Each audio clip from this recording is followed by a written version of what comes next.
Y es por eso ahora que estamos viendo este tema, llegamos al mensaje número 3, elevando nuestra temperatura espiritual, porque sabemos que esa es la voluntad del Señor. Es por eso que el Señor mismo hizo esta evaluación de las iglesias ahí en el libro de Apocalipsis. Hace una evaluación. La evaluación que Dios hace de las iglesias es una evaluación sincera y siempre, ¿verdad?, es con el propósito de el bien de las personas, el bien de las personas. Aunque esa evaluación sea dolorosa, es para el bien de las personas. Así también nosotros tenemos que ver que al venir aquí, venimos para permitir que el Señor nos evalúe a nosotros.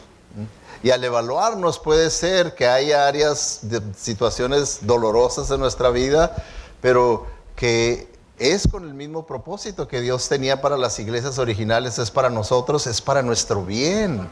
Es para nuestro bien. Entonces, una de las cosas que vemos que Jesucristo hace en esta evaluación es el hacer un estudio, como solamente Dios lo puede hacer, perfecto, al evaluar la vida espiritual de ellos. Y es como hoy en día, cuando vamos con un doctor y el doctor quiere verdaderamente tener un cuadro claro en cuanto a nuestra salud, nos manda a hacer que radiografías y que MRI y que CT scan y que el laboratorio y ya lo agarra el vampiro y le saca 10 botellitas de sangre y que porque quiero saber de todo, de la tiroides, del hígado, del riñón, de todo quiere saber, ¿verdad? Y ya después que tiene todos los resultados, nos vamos a la oficina del doctor y nos dice, mira, aquí está un cuadro claro de tu salud. Así también el Señor lo hizo, ¿verdad?, con las iglesias. Dijo, aquí tengo un cuadro claro en cuanto a tu condición en la salud de ustedes. Y eso es lo que Él quiere hacer ahorita con nosotros, ¿verdad?, que tengamos un cuadro claro en cuanto a la condición de nuestra salud. ¿Okay? Pues por eso que a la iglesia de la Odisea, que era la última iglesia, la que evalúa, ahí les habla en forma de temperaturas. A ellos, en su evaluación, les hace ver y les dice, conozco tus obras. Dice, los conozco muy bien, sé exactamente lo que están haciendo. Es como supongamos si el doctor, de alguna manera mágica, supiera y dijera, yo sé todo lo que comes. Y yo sé qué tanto ejercicio haces. Y yo sé, como que él supiera todo, ¿verdad? Y dijeras tú, ¿sí ves todo lo que como? Y lo que como, y lo que hago y lo que no hago, todo. Así el Señor dice, conozco tus obras. Te conozco bien. Sé que no eres ni frío ni caliente, le dice. Ojalá fuera lo uno o lo otro. Por tanto, como no eres ni frío ni caliente, sino tibio, estoy por vomitarte de mi boca. O sea, fíjense, hermanos, también aquí vemos que en esta evaluación que el Señor hace, ¿verdad que no está trayendo ya un juicio sobre ellos? Sino que les está dando oportunidad de arrepentimiento, porque les dice, estoy por vomitarte de mí. Todavía no te he vomitado. Te estoy dando oportunidad al darte ahorita los resultados del estudio que he hecho de tu condición espiritual. Te voy a dar tiempo a que te arrepientas, porque se fijan, a todas las iglesias les dice, ahora arrepiéntete, y arrepiéntete, y arrepiéntete. Entonces también a esta le dice, mira, tu condición espiritual me enferma, y estoy por vomitarte, y una vez vomitándote, olvídate. ¿Ya? Entonces, es mejor que ahorita te arrepientas, porque ahorita es cuando tienes la oportunidad. Ahora, ya cubrimos, ¿verdad? En cuanto a las temperaturas, cubrimos a lo que significa el frío, cubrimos lo que significa el tibio, y pues ahorita nomás voy a pasar una repasadita rápida, nomás para conectarlo con el caliente, pero si usted quiere saber si se los ha perdido esos mensajes, pues vaya a YouTube, ahí están todos los mensajes, ahí los filmamos y ahí los puede usted escuchar, ¿verdad? Y seguir la serie. Entonces, vimos, ¿verdad?, en cuanto al frío, lo que espiritualmente significa, y ¿verdad? Vimos que espiritualmente lo que significa, de acuerdo a la Biblia, es una persona que rechaza abiertamente a Jesucristo.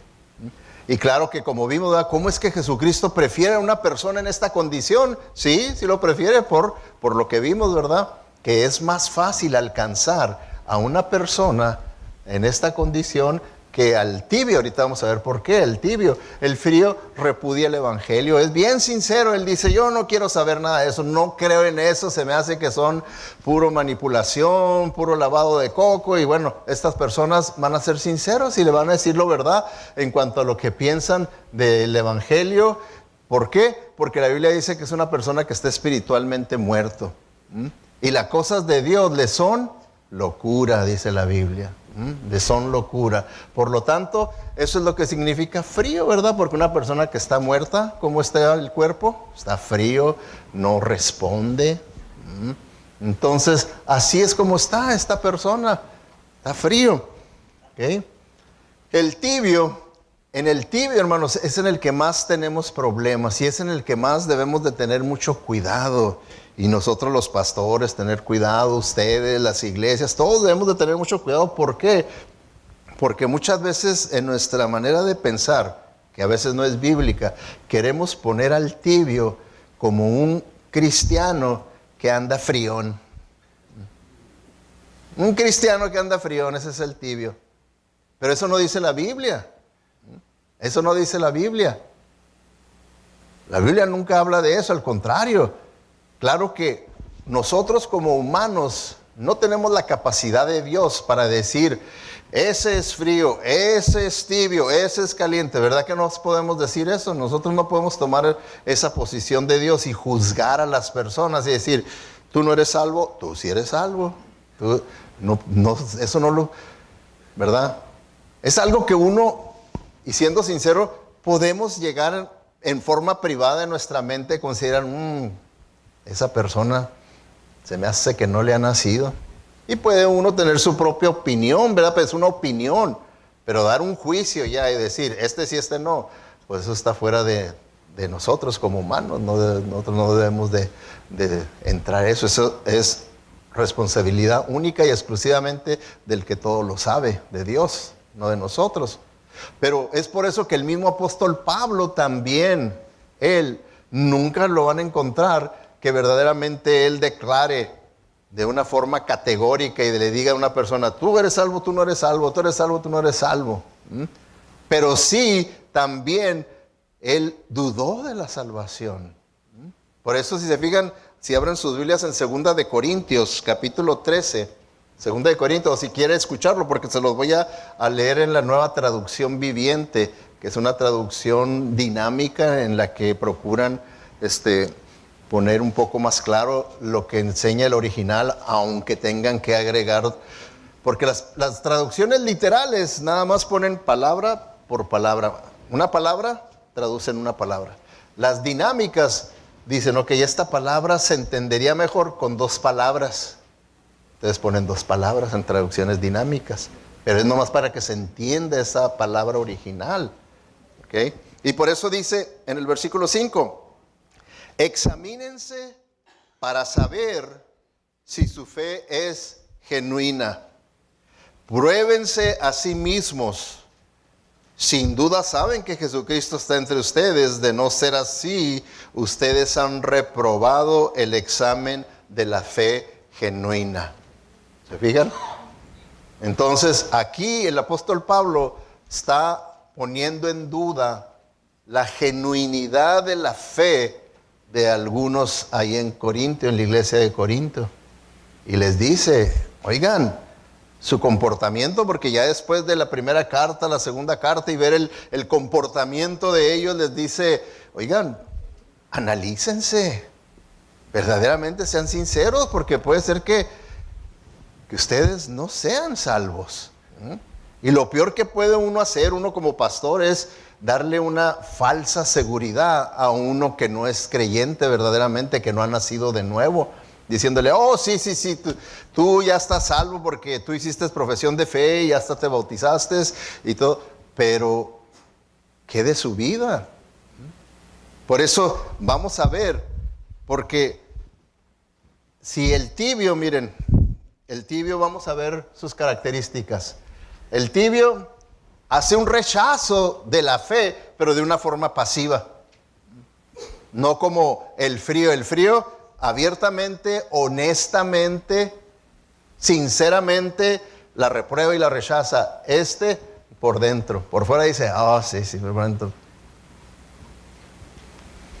Indiferencia ante la verdad de Dios. ¿Por qué? Porque esta persona puede viene a la iglesia, puede venir a la iglesia y estar oyendo la palabra de Dios y no le afecta para nada.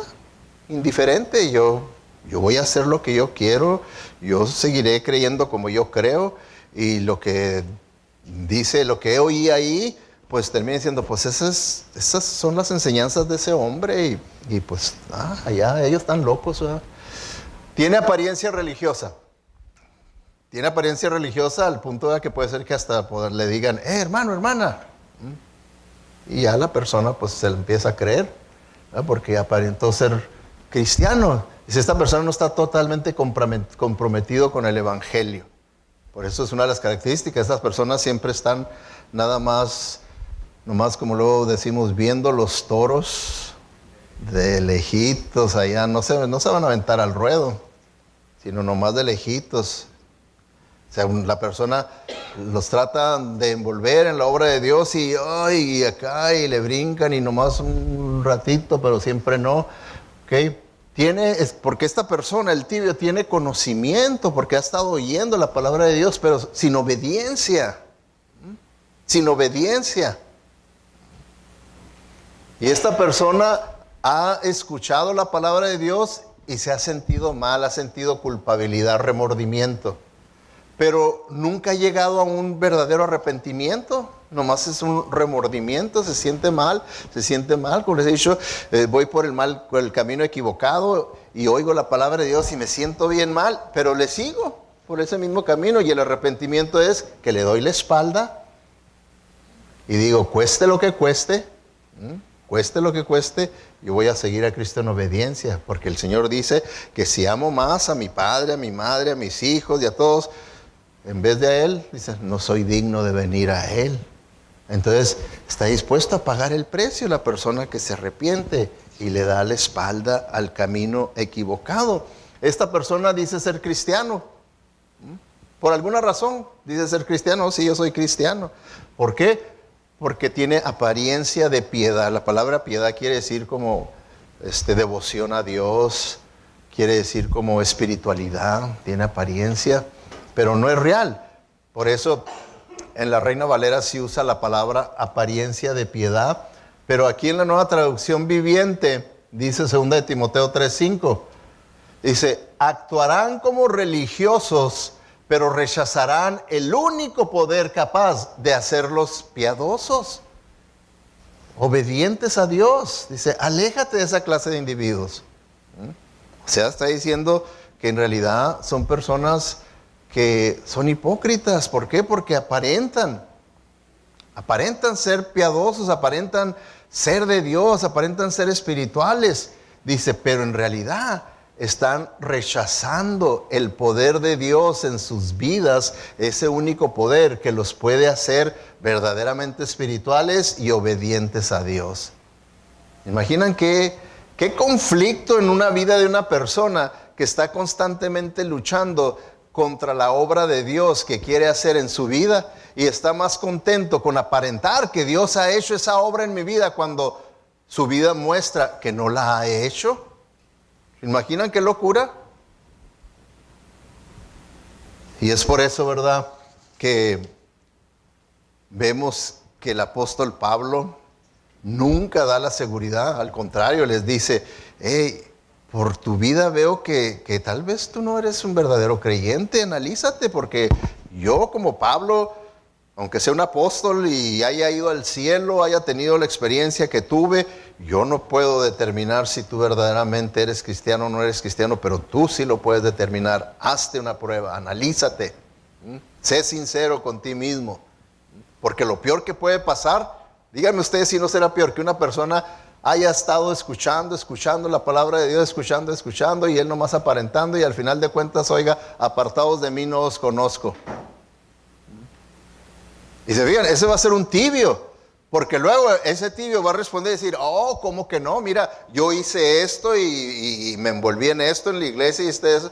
Y le decir, el Señor que le va a decir, ay, de veras me equivoqué, ¿verdad? Sí es cierto. Vente, pásale pues. No, va el Señor se va a mantener y dice, pero no te conozco. Nunca tuve una relación personal contigo. Aparentaste, jugaste la parte ahí en la iglesia, pero eso fue todo. Pero nunca te conocí.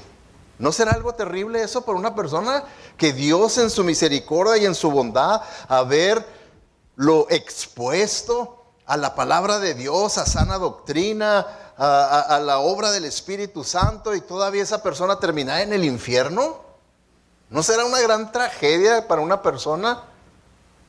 Es por eso que nosotros, por eso dice la Escritura, si hoy oyereis su voz, no endurezcas tu corazón, no lo endurezcas. Entonces, vamos a ver pues el caliente, ya que vimos esto. Díganme ustedes, ¿el frío es un cristiano? ¿Sí o no? Lo estoy poniendo a prueba a ver si están poniendo atención, ¿verdad? ¿El tibio es un cristiano? No, ¿verdad? Entonces nomás hay un cristiano, el caliente. Eso es todo. Es todo nada más, ¿ok? Y cuando por caliente, por eso es lo que les digo, no debemos de usar a veces nuestra imaginación y pensar que un caliente es uno que anda ¡ya! Bien entusiasmado, gritando, ¡viva! No, eso no quiere decir ser caliente por el Señor. Yo he visto muchas iglesias donde el fuego, fuego, fuego, y según esto está caliente la iglesia porque está cayendo fuego. Pues sí, nada más, ¿verdad? Pero de eso no se trata. Bíblicamente, si la persona es un verdadero creyente, esa es una persona caliente. ¿Cuáles son las características del caliente? Vamos a ver, primeramente, espiritualmente hablando. ¿Qué significa? Que esta persona verdaderamente ha experimentado un arrepentimiento de pecado. Esta persona verdaderamente ha visto y reconocido, soy un pecador, estoy perdido y voy camino al infierno si no me arrepiento. Si no me arrepiento. O sea que esta persona no nomás se sintió mal, sino que verdaderamente experimentó un arrepentimiento. Porque acuérdense, sí, el camino al arrepentimiento, sí hay un remordimiento, pero no para ahí, sino que sigue adelante el arrepentimiento. Ese remordimiento, porque el remordimiento es de la emoción. Me tocó mis emociones, pero el arrepentimiento toca la voluntad. Y ahí es cuando viene el giro, cuando toca la voluntad. Y ahí entonces se convierte en un verdadero arrepentimiento, ¿verdad? Entonces, se arrepintió. Dice la Biblia ahí en 2 Corintios 7:10, dice, pues la clase de tristeza que Dios desea que suframos nos aleja del pecado. Fíjense, nos aleja del pecado y trae como resultado ¿qué? Salvación. Dice, no hay que lamentarse por esa clase de tristeza, pero la tristeza del mundo a la cual le falta arrepentimiento resulta en ¿qué? Muerte espiritual. Díganme la muerte espiritual en una palabra. ¿Cuál es la palabra? Infierno. Infierno. Eso es lo que es la muerte espiritual. Entonces, ¿se fijan qué tremendo lo que la palabra de Dios está diciendo? Que tenemos que tener mucho cuidado en cuanto a nuestra experiencia espiritual cuando Dios está tratando con nosotros. Que no paremos y nos detengamos y nos quedemos nada más con la tristeza que aquí le llama la tristeza del mundo. ¿Okay? Que está hablando de únicamente experimentar remordimiento. ¿Por qué? ¿Por qué le llama la tristeza del mundo? Porque todo el mundo experimenta remordimiento, ¿verdad? Pero el arrepentimiento, no todo eso ya es obra de Dios. Ya es cuando uno responde a la obra de Dios. que se convierte en arrepentimiento. ¿Y qué dice ahí? Uno resulta en infierno y el otro resulta en salvación. ¿Se fijan? Entonces eso significa estar caliente, ¿ok? Caliente espiritualmente, que verdaderamente soy salvo porque verdaderamente yo he experimentado un verdadero arrepentimiento. Lo mío no ha sido únicamente un remordimiento. Número 2, ¿ok? Número 2. Y vamos a tener que apurarnos porque tengo que romper el récord. Mi récord es que he predicado un mensaje de 7 puntos y ahora es de 9. ¿Ok? Así es que, fíjense, lo rompí en el de inglés. Así es que vamos a ver ahora en español. Una vida transformada. ¿Ok? Eso es lo que significa caliente, de acuerdo a Dios, a su palabra. Que porque esta persona verdaderamente experimentó un arrepentimiento, entonces Dios produce una transformación de vida. ¿Ok? Por eso, fíjense, aquí lo que voy a enseñarles es un pasaje en 2 Corintios 5:17 de la traducción que se llama amplificada. ¿Okay? Amplificada nomás está en inglés, pero yo la traduje. Y lo que hace la traducción amplificada es que en paréntesis nos pone el sentido de la palabra en el original.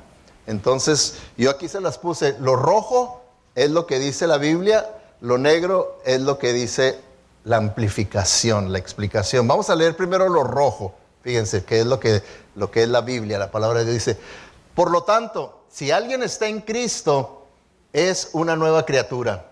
Las cosas viejas han pasado, he aquí han llegado nuevas cosas. O todo es hecho nuevos.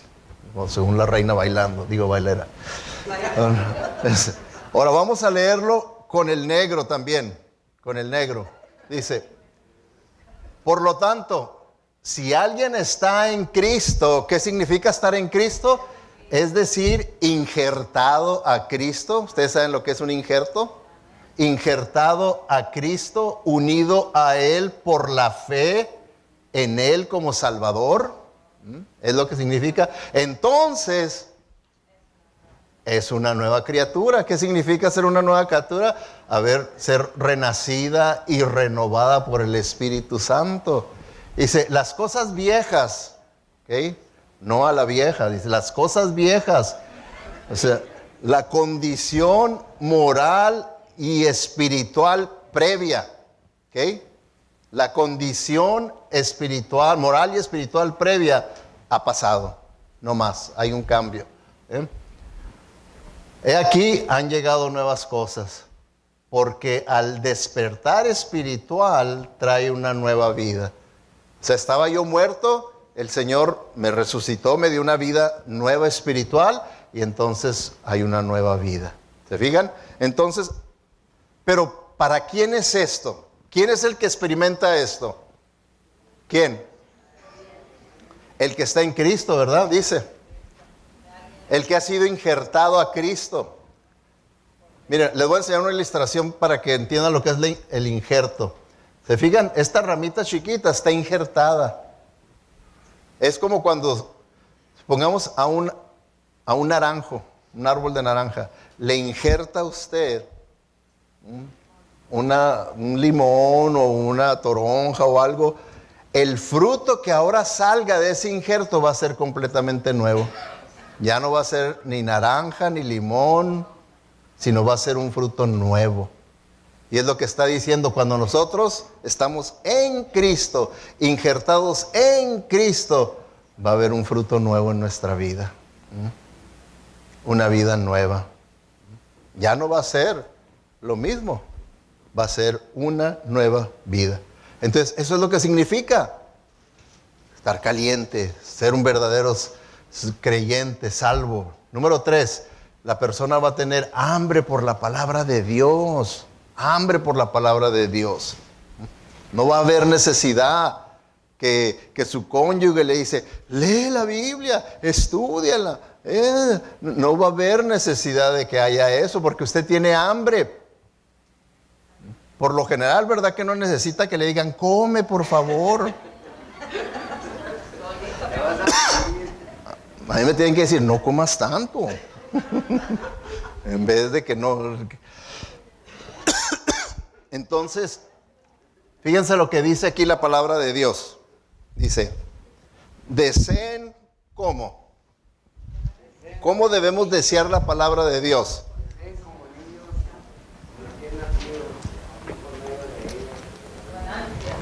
Con ansias.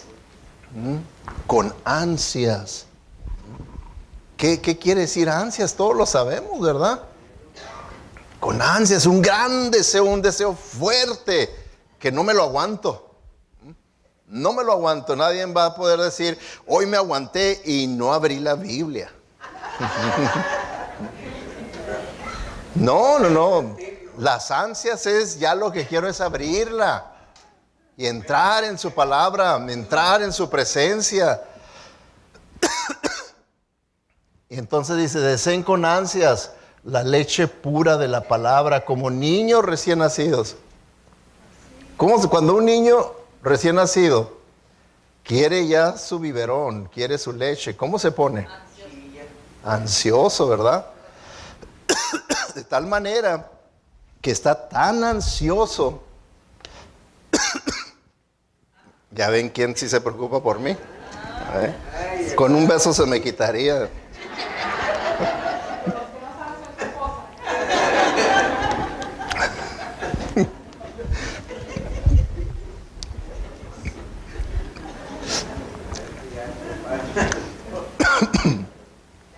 ¿Se fijan? Sabemos que un bebé que ya le llegó su hora de su biberón, quiere su leche, empieza a gritar con una ansiedad que decimos, ya traigan la leche así, espérate que se fríe, así dásela, pero ya que se calle, ¿verdad?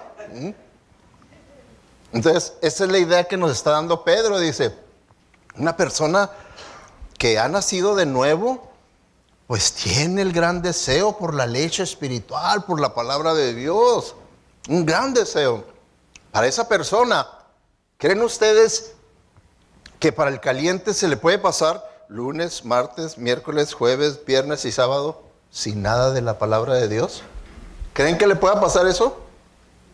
Pero al tibio, facilitititito se le va a pasar eso, ¿verdad? Que pase toda la semana y me quedé invicto. Llegué a mi meta. Ni la abrí ni supe nada de Dios en esta semana. No, nada. Nada de leche, nada de carne, nada de nada. Así sigo igual, porque sigo siendo el rey. Entonces, tiene hambre, ¿verdad? Dice Jeremías, cuando descubrí tus palabras, ¿qué hizo? ¿Qué hizo cuando descubrió sus palabras?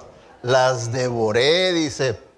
Son mi gozo y la delicia de mi corazón, porque yo llevo tu nombre, oh Señor, Dios de los ejércitos celestiales. Devoró la palabra de Dios. La devoró. Quiero saber más, quiero aprender más. Ya se me aclaró un tema, pero ahora tengo 10 temas que quiero que se me aclaren y ahora voy a seguir investigando y aprendiendo, pero ya se me acabó el día. Mañana le sigo. Y la hambre sigue. El hambre sigue. Hambre por la palabra de Dios. Número 4. La vida caracterizada por la obediencia.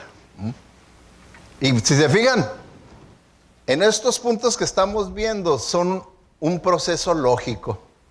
¿Verdad que van en proceso lógico? Así es. Porque la persona que verdaderamente experimenta un arrepentimiento, entonces experimenta la transformación en su vida y entonces todas las cosas son nuevas y descubre lo que hay ahí en ese tesoro, la palabra de Dios, la Biblia, algo que nunca ni había creído, ni la había abierto, ni nada, y ahora descubre que es un tesoro de sabiduría, un tesoro de verdad, un tesoro, y empieza a anhelarla, a buscarla, a leer, a estudiar.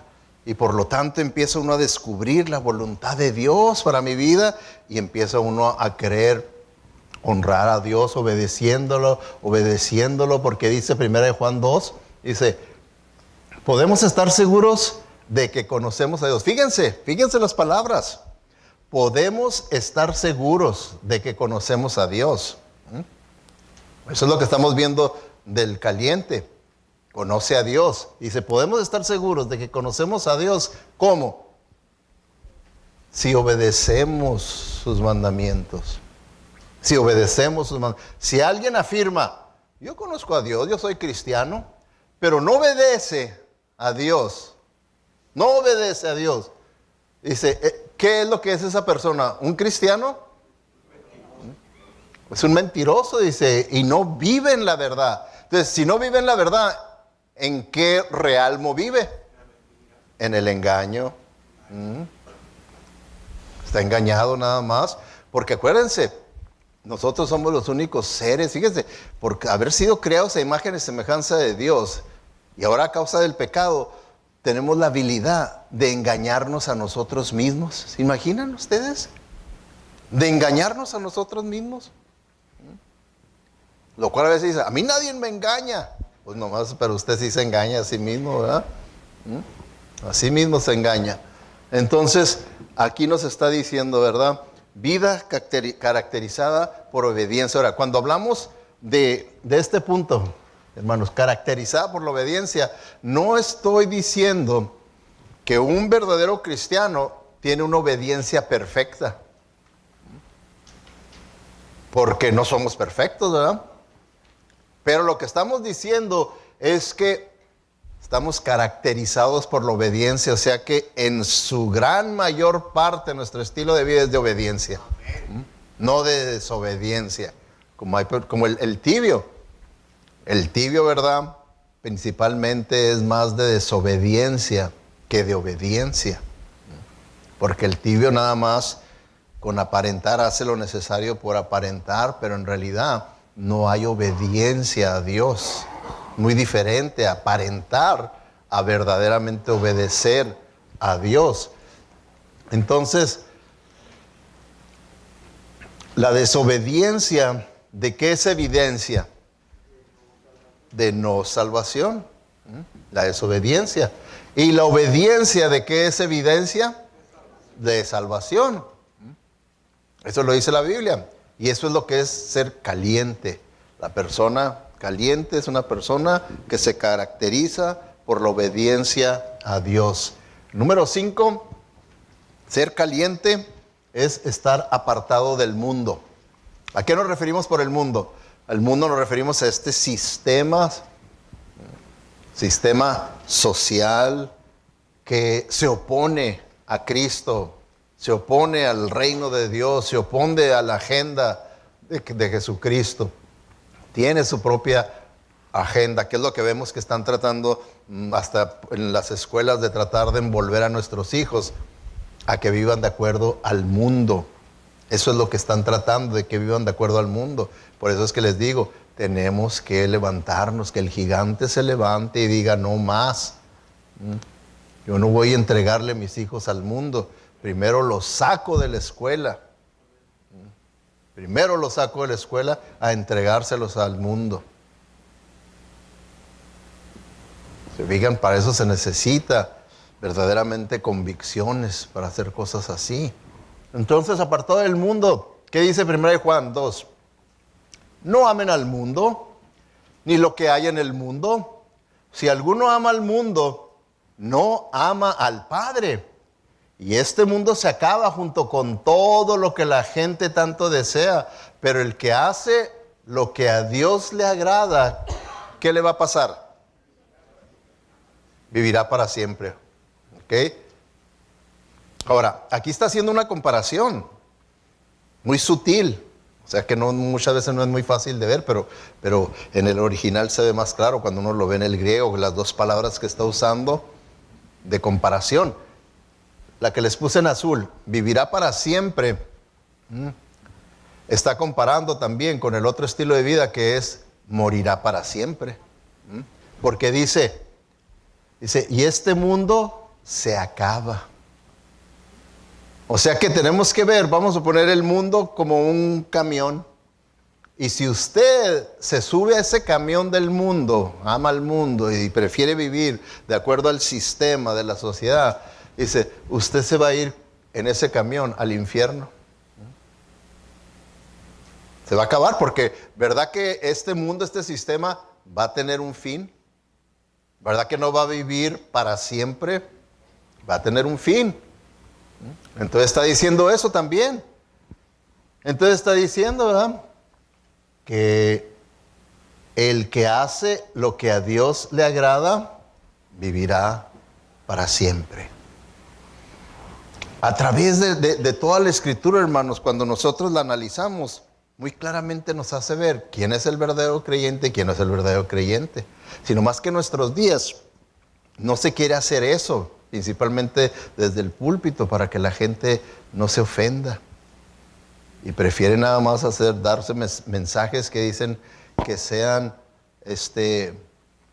mensajes positivos, mensajes que animen a la gente. La gente viene bien golpeada de allá afuera por todas sus experiencias que ha tenido allá y vienen a la iglesia y lo que quieren es algo de consuelo y luego para que los azoten.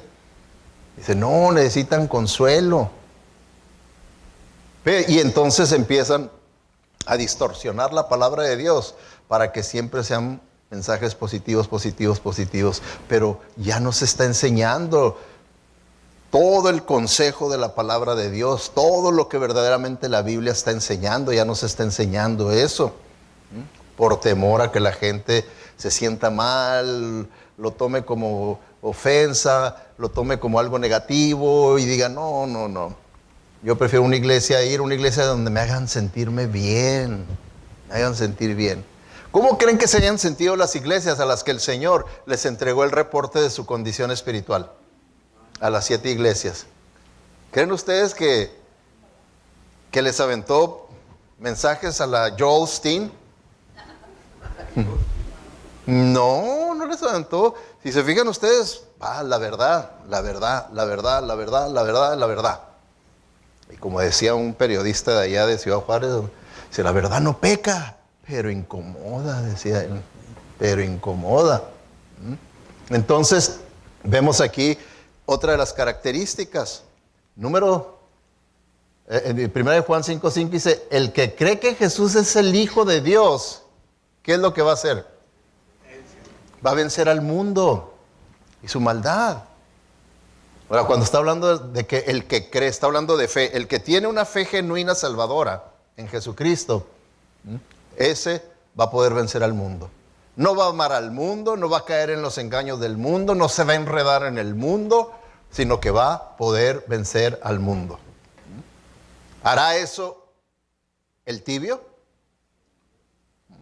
El tibio es el que a escondidas se anda en el mundo y ama al mundo y prefiere las cosas del mundo, pero que no me vean.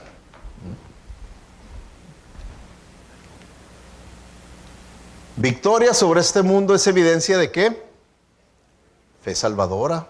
No lo digo yo, lo dice la Biblia, lo acabamos de leer. Es evidencia de fe salvadora. Número 6, constante en la oración.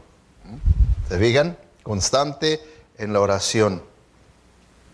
Una persona que ha experimentado un verdadero arrepentimiento en su vida, una transformación, porque ahora está en Cristo, fue injertado en Cristo y empieza una nueva vida, nuevos frutos en su vida.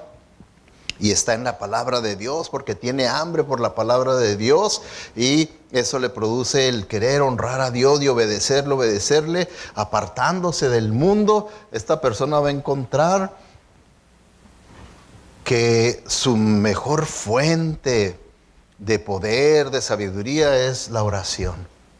Entonces es constante en la oración. Hermanos, muchas veces cuando hablamos de la oración, hablamos de lo que es la oración más común hoy en día. La oración más común hoy en día es muy similar a una lista de mandado. Y yo quiero esto, y dame esto, y quítame esto, y este catarro que traigo, y esto, y pura cosa superficial que queremos que el Señor haga y no haga. Y ya le decimos, Señor, hágase mi voluntad aquí en la tierra, En vez de decir, Señor, que se haga tu voluntad. Así como se hace en el cielo, que se haga aquí también en mi vida. No, lo cambiamos, ¿verdad? Y la oración la distorsionamos en vez de que sea un tiempo para estar en la presencia de Dios y dejar que Él trate conmigo, me hable.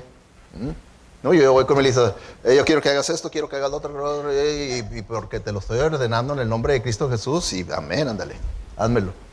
Entonces no es así. Fíjense, el apóstol Pablo, por eso es que lo tenemos como un ejemplo de espiritualidad a seguir. Dice ahí en Efesios 1, dice, oro constantemente. ¿Creen ustedes que está echándole salsa a sus tacos, que está mintiendo? No, está diciendo la verdad. Oro constantemente por ustedes y le pido a Dios, el glorioso Padre, nuestro Señor Jesucristo, que les quite el catarro que tienen. Y fíjense la clase de oraciones. Fíjense lo que pedía, que les dé sabiduría espiritual y percepción para que crezcan en el conocimiento de Dios. ¿Se fijan que eran oraciones que verdaderamente tienen peso, que hacen diferencia en la vida espiritual de una persona? No está pidiendo por los callos de mi tía, está pidiendo por peticiones profundas. Entonces, eso es lo que es la oración. Hagan un estudio de todas las oraciones en la Biblia y van a ver que nadie hace peticiones así como las que hoy en día tendemos a hacer, sino peticiones espirituales. Dice Samuel Chadwick, dice, la oración es la prueba de fuego de la devoción.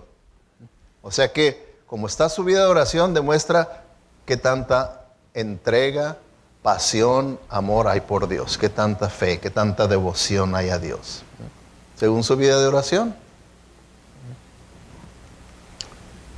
William Carey dice, la oración secreta, ferviente y oración de fe es la raíz de toda piedad personal. Entonces, vemos, ¿verdad?, que estas son características de una persona caliente, una persona que verdaderamente es salva, conoce al Señor y va a tener amor a Dios. Va a tener amor a Dios. Porque lo dice Dios, lo dice su palabra, dice el Salmo 73, 25. ¿A quién tengo en el cielo sino a ti? Te deseo más que cualquier cosa en la tierra. Que es lo mismo que Jesucristo dijo, si alguien ama más a su padre, a su madre, a su esposa, a sus hijos, dice, no es digno de venir a mí. ¿Verdad que lo dijo eso? ¿Por qué? Porque lo que está diciendo es lo que dice aquí, que vamos a amar al Señor, como lo dice el primer y más grande mandamiento, con todo nuestro corazón, con toda nuestra alma, con toda nuestra mente y con todas nuestras fuerzas. Así es. Entonces Él va a ser el primero. De tal manera que lo voy a amar más que a mi novio, que a mi novia, que a mi esposo, que a mi esposa, que a mis hijos, que a mi dinero, que a mi profesión, que a mi trabajo. A Él es el que voy a amar en primer lugar en mi vida. A Él. Y es lo que dice la Biblia. Fíjense también en Hebreos 6:10 dice, pues Dios no es injusto. No olvidará con cuánto esfuerzo han trabajado para Él, o sea, para Dios, y cómo han demostrado su amor por Él, sirviendo a otros creyentes como todavía lo hacen. ¿Se fijan? Entonces aquí la palabra de Dios dice, una de las maneras que podemos ver que se manifiesta que usted ama a Dios, es que usted ama a los que Dios ama, al prójimo. Usted los va a amar, ¿cómo? Sirviéndoles. Ahora, el tibio puede ser que se aviente al ruedo, ¿sí? A servir, pero, siempre, ¿verdad? Como, ya quítenme de esta, sáquenme de esta, ya no aguanto más y esto, y lo está haciendo así, ¿verdad? Nomás para aparentar, para que digan, pues para que se la crean, tengo que entrarle al ruedo como le entran otros, ¿verdad? Y nomás le hace así, pero aquí fíjense lo que dice. No está diciendo, hey, tú has demostrado tu amor por mí porque te aventaste al ruedo por un rato. ¿Verdad que no dice eso? Porque fíjense lo que dice al último, sirviendo a otros creyentes como todavía lo sigues haciendo. Ese es tu estilo de vida, así lo estás haciendo. No es nomás cuando a gritos y a sombrerazos, cuando te andan presionando y no, tú lo estás haciendo por amor lo haces. 1 Juan 4:8 dice, pero el que no ama, ¿qué pasa? No conoce a Dios, porque Dios es amor. Entonces el que conoce a Dios va a amar, el que no conoce a Dios no va a amar. No va a amar a Dios, no va a amar al prójimo. Todo su amor va a ser para Él. Todo es acerca de mí, para mí. ¿Okay? Número 8. Va a haber crecimiento espiritual. ¿Okay? Si usted no ve que hay crecimiento espiritual en su vida, no se engañe diciendo, pero soy cristiano. Pero entonces, ¿por qué no hay crecimiento espiritual en tu vida? Pues porque soy terco, porque soy necio, lo que sea. Pues es sinónimo de no ser creyente. Sinónimo. ¿Por qué? Debe de haber un crecimiento espiritual. Fíjense lo que dice Efesios 4. Algunos versículos les voy a enseñar. Dice, ahora bien, Cristo dio los siguientes dones a la iglesia. Los apóstoles y los pastores y maestros. Y es lo que tenemos. Los apóstoles nos dejaron la Biblia, el Nuevo Testamento, ¿verdad? Enseñaron. Y también dice, Dios estableció pastores y maestros para que ahora la enseñemos. Se las presentemos con la mayor claridad posible, para que lo puedan entender. Dice, versículo 12, dice, ellos tienen la responsabilidad de preparar al pueblo de Dios para que lleve a cabo la obra de Dios y edifique la iglesia, es decir, el cuerpo de Cristo. O sea que la obra, por ejemplo, mía como pastor, es la de, como dice ahí, prepararlos a ustedes, equiparlos espiritualmente para que puedan confrontar la guerra espiritual, para que puedan confrontar el mundo, las tentaciones, todo, ¿verdad? Equiparlos, enseñarles. Esas son las herramientas, la verdad de Dios, son nuestras armas. Entonces, el error de las iglesias muchas veces que dicen, no, que el pastor haga la obra, a él le pagamos. Cuando dice aquí, no, sí, la obra de él es equiparlos para que ustedes hagan la obra. Son la iglesia. Dice, preparar al pueblo de Dios para que lleve a cabo la obra de Dios. Aquí en este contexto, ¿quién debe de llevar a cabo la obra de Dios? El pueblo de Dios, ¿verdad? Y el pastor, los maestros, equiparlos, enseñarles. ¿Y para qué? Dice, la obra de Dios y edifique la iglesia, ¿verdad? Es decir, el cuerpo de Cristo. Ahora, sigamos la línea, versículo 13. ¿Para qué? Para que seamos maduros en el Señor. La palabra maduro implica para que haya un crecimiento espiritual en nuestra vida. Crecimiento es sinónimo de madurez. Porque muchas veces nosotros nos engañamos y engañamos a la gente diciéndole, no, tú sí eres salvo, nomás que, ¿verdad? Todo persona que nace de nuevo, pues es un bebé en Cristo. Y tú pues nomás te quedaste como bebé, ya tienes 50 años de bebé. Ahora díganme ustedes esa analogía físicamente. ¿Ha visto usted alguna vez un bebé de 20 años o de 30 años? No existe. Espiritualmente tampoco existe. Es una mentira eso. Que trata uno de confortar a una persona, pero la realidad es que les hace un daño al darles una falsa seguridad. Cuando en realidad no han nacido de nuevo. Simplemente eso dice la palabra de Dios. Porque todo aquel que recibe nueva vida va a tener un crecimiento. Como por ejemplo, esa ramita que fue injertada. ¿Creen ustedes que se va a quedar de ese tamaño? No. ¿Y creen ustedes que va a dar puras hojas? No, va a dar fruto. Va a crecer y va a dar fruto. Y va a ser de bendición para todos los que tomen de su fruto. Así también el verdadero creyente. Fíjense lo que dice el versículo 14. Entonces, ¿verdad? Entonces, cuando crecemos, cuando maduramos, ya no seremos inmaduros como los niños. No seremos arrastrados de un lado a otro ni empujados por cualquier corriente de nuevas enseñanzas. No nos dejaremos llevar por personas que intentan engañarnos con mentiras tan hábiles que parezcan la verdad. ¿Qué es lo que pasa hoy en día? Me decía una persona, se fue de la iglesia, ¿verdad? Y luego vio hablando con esa persona, me dijo, no, pues estoy yendo a tal iglesia y me ha gustado porque lo que yo estoy oyendo es nuevo para mí, todo lo que están diciendo. Le digo, pues claro, son herejías. Esas no las oíste aquí. Eso no lo oíste aquí, por eso son novedades. Y es lo que dice aquí, no nos dejaremos llevar por personas que intenten engañarnos con mentiras tan hábiles que parezcan la verdad. Parezcan la verdad, pero no son la verdad. No son la verdad. Dice el versículo 15, en cambio, hablaremos la verdad con amor y así creceremos. ¿Se fijan? Todo este pasaje está hablando de la voluntad de Dios y el fruto de un verdadero creyente es de crecer. Creceremos en todo sentido hasta parecernos, ¿qué? Más y más a Cristo, quien es la cabeza de su cuerpo, que es la iglesia. Diciendo, ya ves, Él es el tronco principal, estamos injertados en Él, vamos a crecer más y más. No nos vamos a quedar ahí como bebés. No, eso no es verdadera salvación. ¿Okay? Y aunque no lo crean, el último punto, devoción por la gloria de Dios. ¿Okay? Devoción por la gloria de Dios. Que era algo que yo pensaba el día de ayer en una boda que asistimos. Yo nomás pensaba cómo a veces la gente cree, y principalmente los solteros, ¿verdad? Que el matrimonio es para ser feliz.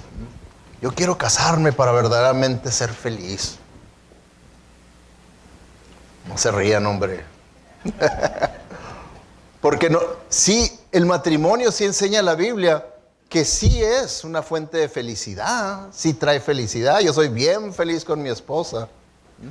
Ella es más feliz, ¿verdad? Pues claro que sí, ¿verdad? Es obvio. Pero esa no es la razón principal, hermanos, del matrimonio para ser feliz. La Biblia dice que debe ser para traer honra y gloria a Dios con nuestra relación. Que vamos a traer honra y gloria a Dios. Que vamos, por decir gloria a Dios, quiere decir que vamos a hacer visible a ese Dios invisible con nuestra vida, con nuestra relación. Van a poder ver eso que es difícil de entender, el de que Cristo amó a su iglesia. Entonces, el como yo ame a mi esposa puede hacer que la gente entienda lo que es Cristo amó a su iglesia y se entregó a sí mismo por ella. El que ella me respete y se someta a mi liderazgo es una manera en que se va a entender ese principio bíblico. Entonces, de esa manera honramos y glorificamos a Dios. Y es por eso que debemos de hacer las cosas, todo. Que dice Salmo 115:1, dice, no somos nosotros, Señor, no somos nosotros dignos de nada. Es tu nombre el que merece la gloria por tu misericordia y tu verdad. ¿Quién es el que merece la gloria? Nada más que Él. Entonces, eso es lo que significa estar caliente, cuando la persona quiere vivir para la gloria de Dios, para traer honra y gloria a Él. Por eso es por lo que yo vivo. Esa es mi meta. Esa es mi intención final para todo lo que yo hago. Así sea barrer, tocar, cortar el zacate, predicar, cantar, lo que sea, para la honra y gloria de Dios. No para sentirme yo a gusto predicando, porque me siento bien a gusto, porque me siento bien a gusto tocando. No, para la honra y gloria de Dios tiene que ser. Es por eso que termina 1 Corintios 10:31 diciendo, en conclusión, dice, ya sea que coman o beban, haciendo un ejemplo de lo más común y corriente que nosotros hacemos, ¿verdad? Que comemos y bebemos constantemente, a veces de más. Dice, hagan cualquier otra cosa, háganlo todo para la gloria de Dios. Entonces, esto es lo que significa estar caliente. Ahí está, ahí tienen su bosquejo, por eso me gusta que sigan su bosquejo, para que durante la semana lo mediten, se sigan ustedes inspeccionando, tomen tiempo de introspección y vean verdaderamente cuál es mi temperatura. La próxima semana vamos a seguir, vamos a concluir viendo, ¿verdad?, un popurrí de los tres, haciendo más aclaración. Vamos a orar, vamos a inclinar nuestro rostro y es tiempo de que ahora nosotros le respondamos a Dios, ya que Él ha hablado a cada uno de nosotros. Padre Celestial, te damos gracias, Señor, porque tú eres fiel y tú cumples siempre tus propósitos. Y sabemos, Señor, que nos has traído a este lugar para hablarnos, para tratar con nosotros, para decirnos la verdad, porque tú eres la verdad. Señor, ayúdanos a que ahora nosotros respondamos con sinceridad a ti. Solamente tú sabes con exactitud lo que le has pedido a cada uno de los presentes. Yo no lo sé, pero tú sí lo sabes y ellos lo saben también. Señor, yo te pido para que verdaderamente puedan tomar el camino correcto. De lo que tengan que arrepentirse, confesártelo a ti, Señor, que lo puedan hacer con sinceridad, con quebrantamiento. Que hoy sea el día de rendimiento, de rendirse a ti, Señor, y dejar de aparentar, dejar la religiosidad, dejar la hipocresía, dejar la tibieza, la frialdad y verdaderamente experimentar el ser caliente por Cristo, un verdadero creyente que lo manifiesta con su vida y trae honra y gloria a ti, Señor. Guíanos, Señor, porque solamente tú lo puedes hacer, quebrantando corazones, tocando voluntades, Señor, convenciendo mentes. Haz tu obra, Señor, salvadora, transformadora, quebrantadora en nuestras vidas. No queremos escuchar esas palabras terribles de apartados de mí. Al contrario, Señor, queremos ser recibidos en tu gloria por tu Hijo Jesucristo, quien verdaderamente nos salvó, nos limpió y nos transformó para una nueva vida y para un nuevo destino en tu presencia. Guíanos, Señor, a que deseemos eso y no continuemos deseando la apariencia, sino más bien la realidad. Te lo pedimos todo en el nombre de Cristo Jesús y con el único propósito y deseo de honrarlo y de glorificarlo. Amén.